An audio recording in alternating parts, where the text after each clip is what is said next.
স্তব স্তোত্রপাঠ দুই রকমে হয়। কেহ কেহ একক পাঠ করে এবং সমভাবাপন্ন ভক্তদের সহিত একত্র হইয়া অনেকে স্তব স্তোত্রপাঠ ও কীর্তনাদি করে।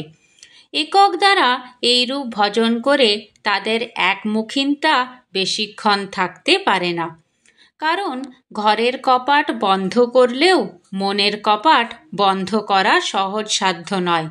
কিছুক্ষণের পর তার অবশীকৃত মনের মাঝে নানা বাজে চিন্তা উঁকি ঝুঁকি মারতে থাকে।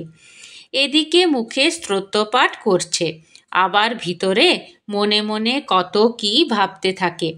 কিন্তু সঙ্গবদ্ধভাবে স্তোত্রাদি পাঠ করলে এ নিবিষ্ট ভাব নষ্ট হতে পারে না। একজনের সাময়িক অন্যমনস্কতা এলেও তা বেশিক্ষণ থাকতে পারে না।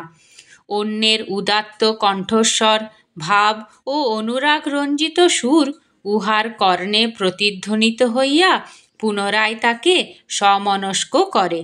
পরস্পরের ভাব বিভাবে পুনরায় তার তন্ময়তা এসে যায়। ইহাই সঙ্গবদ্ধভাবে উপাসনার একটি বিশেষ ফল। এই জন্যই সঙ্গবদ্ধভাবে উপাসনা করিবার ব্যবস্থাদি করিয়াছি। জয় গুরু।